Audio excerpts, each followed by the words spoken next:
It was a pale, mist-covered dawn in late October 2022 in the quiet village of Haworth, West Yorkshire.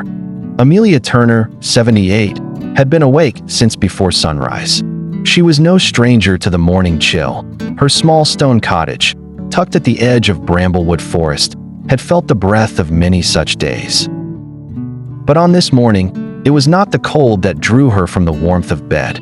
It was a sound, faint, quivering, almost swallowed by the mist. A cry, fragile and desperate, floated in from outside. Wrapping her cardigan tightly around her thin frame, Amelia stepped into the front garden. The grass was wet with dew, and beyond the weather-beaten iron fence lay the half-hidden line of trees where the forest began. That was when she saw it, a small, trembling form caught between the rusty bars of the fence. It was a fawn, barely a few weeks old. Its spindly legs were wedged between the iron rods, its large dark eyes wide with terror. Amelia didn't hesitate. Kneeling down, her arthritic hands worked with quiet urgency, gently prizing apart the cold metal. All the while, she whispered softly, nonsense words, but words of reassurance nonetheless. After several long minutes, the fawn was free. But instead of bounding away, it collapsed into the grass, too exhausted even to lift its head. Amelia's heart clenched. She gathered the small creature in her arms. It was lighter than she'd imagined, and carried it inside.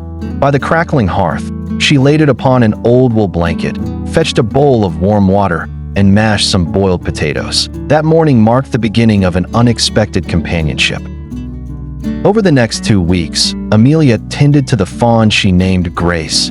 After the soft gracefulness she hoped it would one day regain. She fed her young leaves from the hedgerow, ensured she had fresh water, and sang her old Yorkshire lullabies in the evenings.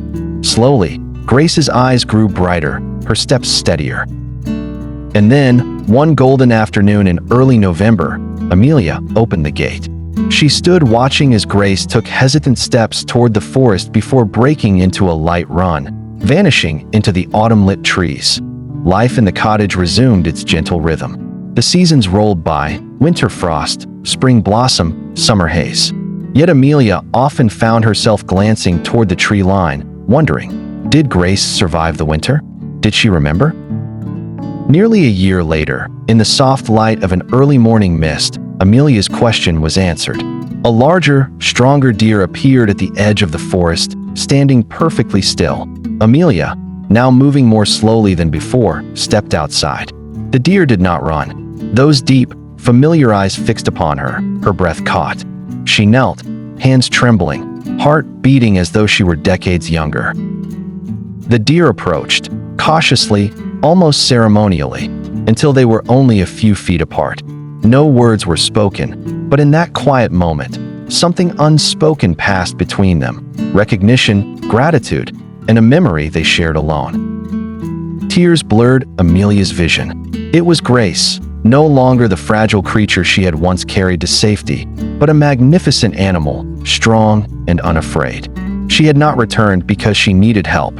She had returned because she remembered, and there, in the silver light of a Yorkshire morning, woman and deer stood together once more, bound by an act of kindness that time could not erode.